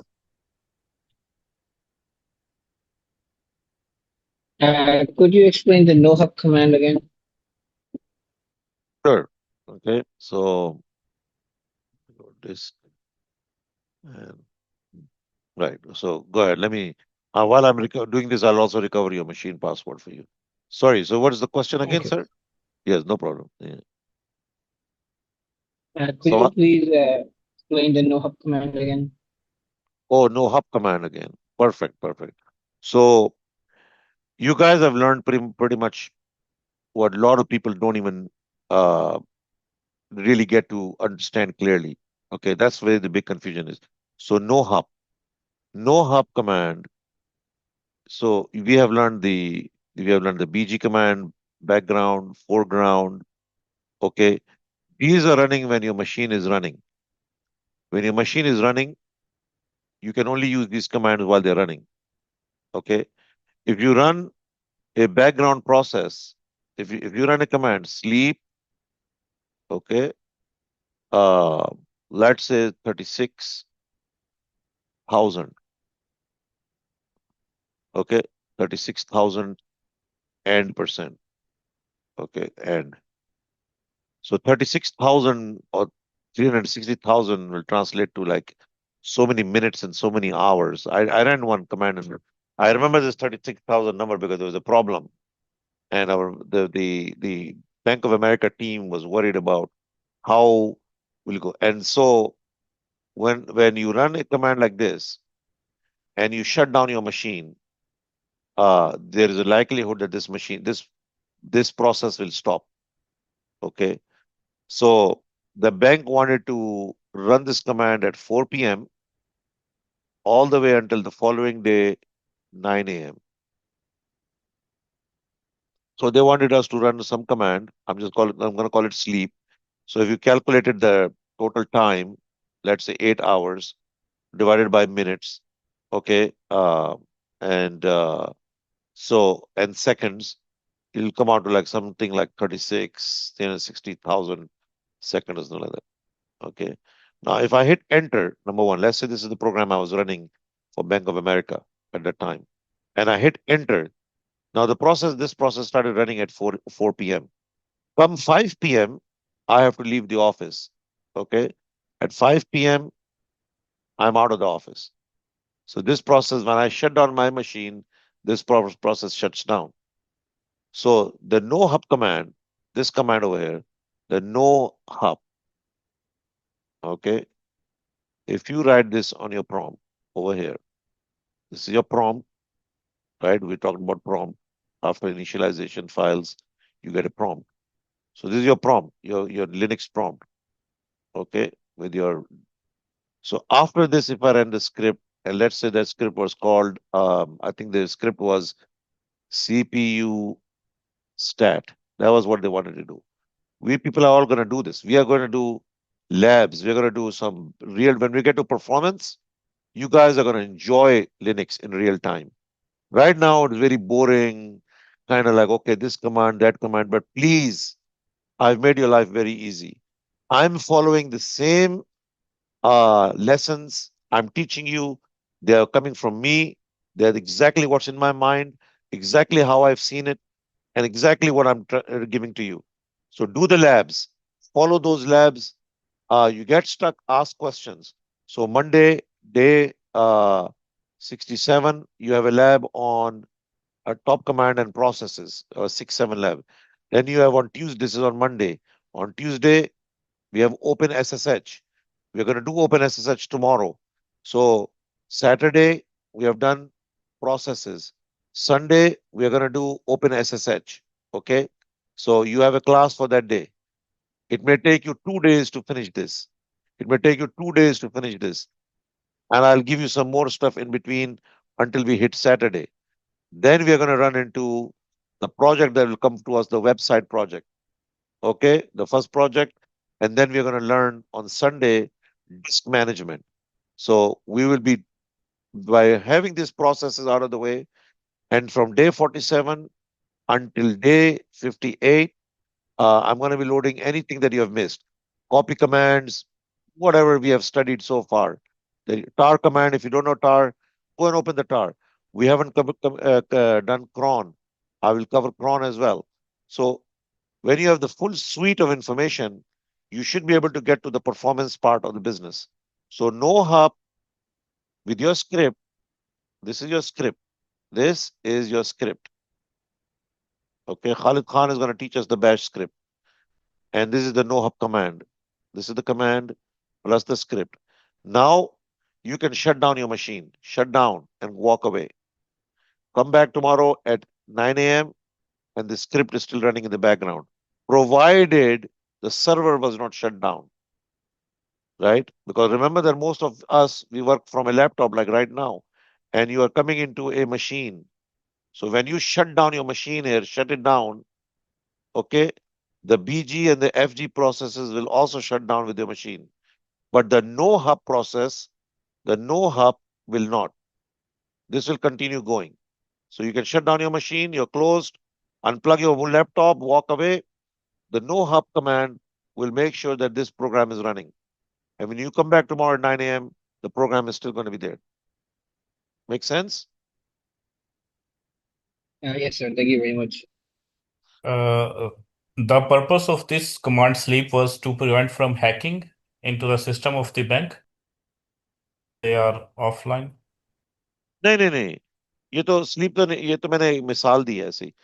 We did not, this is sleep command is used for testing. Like when you don't have any scripts to run, you use sleep for testing. Let's say you write a big script, okay, and you want to test your script, you want to test your cron. Sleep is a very easy command to use in a script to test a lot of things. So sleep is like a test tool given by Linux. In the Bank of America, we had a script. We had a CPU stat script. So I had to use the NoHub command with the script and then walk away from my machine and come back tomorrow. So in the background, the output of this file was going into an output file, output.sh.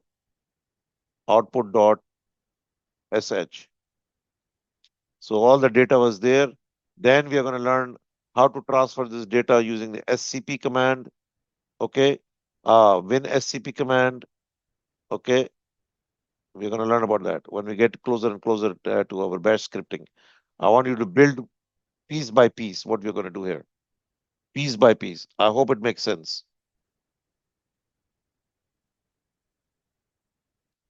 Okay. If everything is good, no more questions, we can end the class and I'm going to post the video pretty fast. It takes about 30 minutes for the video to be prepared, maybe half an hour, 2 hours for Ayan to post it. I'll send it over to him. Any questions at this time, ladies and gentlemen?